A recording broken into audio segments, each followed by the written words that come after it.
Hello दोस्तों, मैं हूं अभिषेक। आज के वीडियो में नेटफ्लिक्स पे available 6 best suspense crime thriller documentary web series की बात करेंगे। So without wasting any more time let's begin.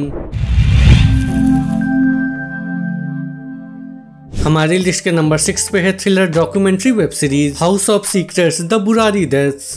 आखिर 3 जनरेशन एक साथ सुसाइड कैसे कर सकते हैं और 11 लोगों का मर्डर होना ये अपने आप में बहुत बड़ी बात है। दिल्ली के बुराड़ी में एक ही परिवार के 11 लोगों को फांसी के फंदे पर झूलता हुआ पाया जाना अविश्वसनीय था। इन हत्याओं की गुत्थी आज भी रहस्य है जिसे डॉक्यूमेंट्री सीरीज में सुलझाने की कोशिश की गई है। अंधविश्वास के चलते 11 लोगों की जान गई, जिसमें 7 महिलाएं और 4 पुरुष शामिल थे। एकदम से जो नजारा था अंदर घुसते ही फर्स्ट फ्लोर के ऊपर, मेरे भी रोंगटे खड़े हो गए। जिस तरह से बेनियन ट्री की जो शाखाएं होती हैं, उसी तरह से वो कलरफुल दुपट्टे के अंदर लटके हुए थे।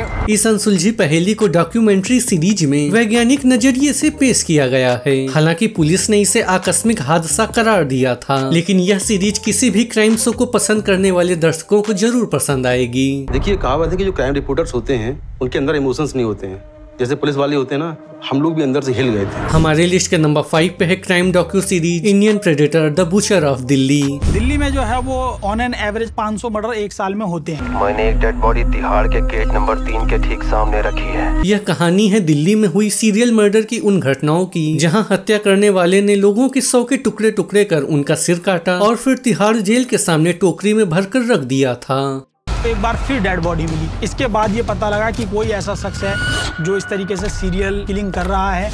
अगर तुम मुझे पकड़ सकते हो तो पकड़ के दिखाओ। कहानी 20 अक्टूबर साल 2006 की है, जहां दिल्ली के हरिनगर में चंद्रकांत झा ने इन हत्याओं को अंजाम दिया था, जिसके बाद चंद्रकांत को दिल्ली का कसाई भी कहा जाने लगा था। टोकरी बंधी हुई थी, थोड़ा सा उसने खोल के देखा तो उसमें डेड बॉडी थी और उसकी गर्दन कटी हुई थी। हमारे लिस्ट के नंबर 4 पे है thriller documentary web series Mumbai mafia police versus the underworld. सरेआम मर्डर सोची थी, कोई सेफ नहीं था। बाकी क्राइम तो हमेशा ही मुंबई में मतलब वो कंटिन्यू रहता ही है। ये एक मस्ट वॉच डॉक्यूमेंट्री है। इसमें 90 के दशक की कहानी दिखाई गई है कि कैसे उस दौर में पूरे मुंबई पर अंडरवर्ल्ड का कब्जा हुआ करता था। फिर चाहे बात बॉलीवुड सितारों की करें या एक सामान्य दुकान की, हर तरफ माफिया का राज था। ये सोचें कि 1993 ब्लास्ट और एक क्राइम ब्रांच की स्पेशल स्क्वाड बन गई थी। The encounter squad had a sort of official sanction. Police भी इन माफियाओं से डरती थी। वहीं इनमें सबसे बड़ा नाम दाऊद इब्राहिम का था। अगर आप दाऊद के काले कारनामों के बारे में और जानना चाहते हैं तो आप इस सीरीज को नेटफ्लिक्स पे एंजॉय कर सकते हैं। पेपर वाले बोलते थे कि fastest gun in the west. Press था, टीवी थी, ह्यूमन राइट्स था, कोर्ट था, nobody objected. हमारे लिस्ट के नंबर 3 पे है crime thriller documentary web series the hunt of Veerappan.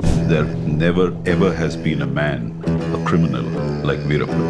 ये नेटफ्लिक्स की ट्रेंडिंग डॉक्यूमेंट्री में से एक है। इसमें जाने माने कुख्यात अपराधी वीरप्पन को पकड़ने की कहानी दिखाई गई है। वीरप्पन पर 184 हत्याओं, 2000 हाथियों के अवैध शिकार, 16 करोड़ के हाथी दांत की तस्करी और 65 टन चंदन की तस्करी के आरोप थे। इस सीरीज में वीरप्पन के जीवन के अलावा 20 सालों तक उसकी तलाश में लगे लंबे सफर को भी दिखाया गया है। वीरप्पन को पकड़ने के लिए सरकार ने क्या किया, किस तरह STF बनी और फिर उसे कैसे पकड़ा गया, ये सब आपको सीरीज में देखना होगा।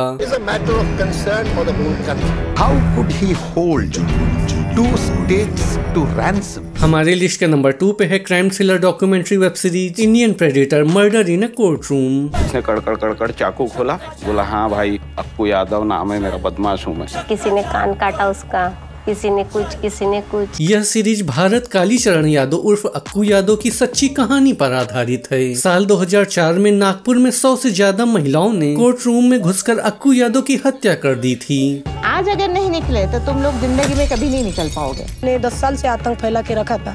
सीरीज के मुताबिक साल 2004 में नागपुर की जिला अदालत में अक्कू यादव की पेशी होनी थी। इस दौरान सैकड़ों महिलाएं वहां घुस गईं और पुलिस व अक्कू यादव के चेहरे पर आखिर इन महिलाओं ने इस घटना को अंजाम क्यों दिया था, ये आपको सीरीज में देखना होगा।